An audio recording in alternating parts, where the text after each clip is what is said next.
Šodien visi apgalvo, ka jūsu nākotne ir atkarīga tikai no jums. Bet vai tiešām tā ir? Vai vienmēr tavs viedoklis tiek ņemts vērā?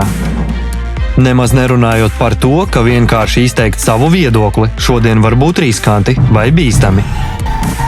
Ja tu gribēsi kaut ko mainīt sabiedrības dzīvē, tad cik tas var būt reāli?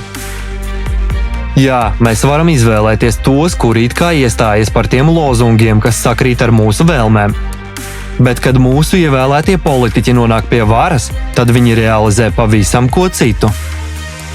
Faktiski, kas mēs esam patērētāju sabiedrībā? Beztiesīgi ganāmpulka dzīvnieki. Paskatīsimies, kā mainīsies mūsu dzīve radošā sabiedrībā. Pirmā un kardinālā atšķirība ir tā, ka radošā sabiedrībā tava tagadne un nākotne patiešām būs atkarīga no tavas izvēles. Bet katra cilvēka izvēle uzlabos dzīvi visiem. Šodien pie mums ir pārstāvēta demokrātija, proti mēs ievēlam pārstāvjus un nododam viņiem varu. Un tad jau viņi lēmi, kā mums dzīvot un kā rīkoties ar mūsu labumiem. Ar naudu, dabas resursiem un ar mūsu dzīvēm. Radošā sabiedrībā vara atradīsies pašu cilvēku rokās, un viņi varēs patiešo to realizēt, pieņemot lēmumus elektorālā platformā. Jo par likumdevēju kļūst tauta. Ar katru dienu cilvēki dzīvos komfortablāk, drošāk un aizsargātāk. Ar pilnīgu pārliecību par rītdienu. Piemēram, Anna, 38 gadus veca sieviete, sieva, 2 bērnu māte un darbiniece dizaina uzņēmumā. Nepastarpināti ietekmēs sabiedrības dzīves uzlabošanu, nebūdama politiķe. Kā tas var tikt realizēts? Izmantojot mūsdienīgas tehnoloģijas, tiek izveidota platforma iniciatīvu izskatīšanai, tiesību aktu pieņemšanai un balsošanai. Anna instalēs lietotni savā tālrunī vai planšetdatorā. Platforma ļaus risināt absolūti visus jautājumus online režīmā. Tagad Annas viedoklis būs patiešām svarīgs. Tā kā balsošana notiek turpat platformā, digitālā formātā.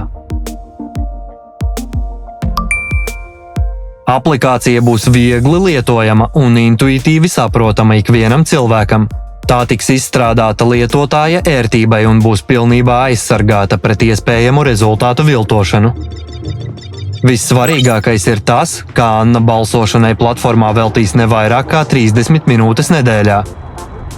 Viņa sēžot kafejnīcā varēs iepazīties ar aktuālo darba kārtību, kamēr viņas bērni nodarbojas ar sportu, un vienkārši ar krustiņu atzīmēt ar jā vai nē uz katru jautājumu. Aplikācija būs pieejama katram pilngadību sasniegušam cilvēkam, neatkarīgi no viņa dzīvesvietas, dzimuma vai tehniskām iespējām, jo radošā sabiedrībā svarīgs ir katrs cilvēks. Ņemot vērā šodienas tehnoloģiju attīstību, ir pilnīgi reāli izveidot šādu platformu. Daudzi efektīvi produkti jau tiek veiksmīgi testēti dažādās valstīs.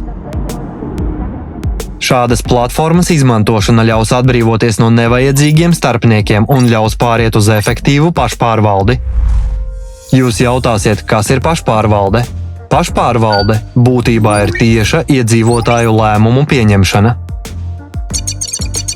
Jūs paši pieņemsiet likumus un nolemsiet, kādi jums ir pieņemami un kādi nē.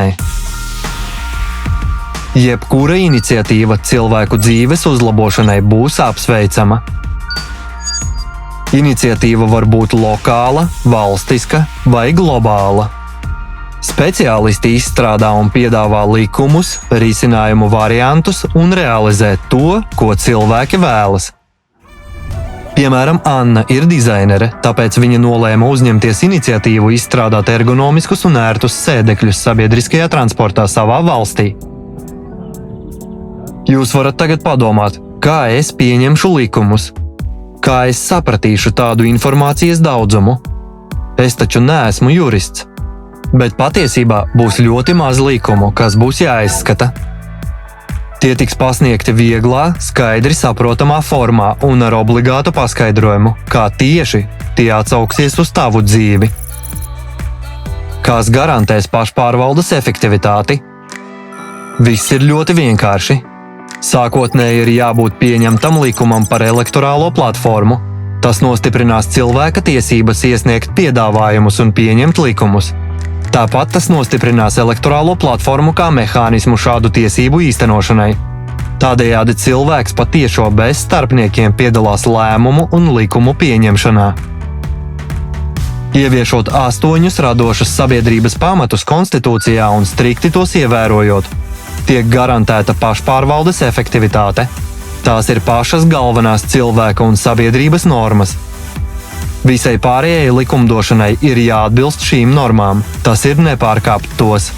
Tādējādi radošā sabiedrībā būs neiespējams pieņemt lēmumus, kas pasliktina cilvēka stāvokli vai apdraud viņa dzīvību, brīvību un drošību. Piemēram, šodien Anna nolēma pēc fitnesa satikt savu draudzeni, ieradās restorānā 30 minūtes agrāk. Viņa šo laiku kalendārā noteica jau iepriekš, lai ieietu elektorālajā platformā. Viņa iepazinās, kādi likumprojekti un iniciatīvas ir atvērtas balsošanai. Un, lai pieņemtu lēmumu, viņai tikai jāatbild sev uz jautājumu, kā tas uzlabos manu dzīvi? Un atbildēt, vai viņa tam piekrīt vai nē. Vai tad Anna nesapratīs, kas viņai ir izdevīgi? Protams, viņa sapratīs. Piemēram, Annai bija 2 likumprojekti, par ko balsot. Atļaut būvēt mājas ūdens tilpju krastos vai nē. Katra likumprojekta būtība tiks īsi un skaidri izklāstīta ar visiem paskaidrojumiem par un pret.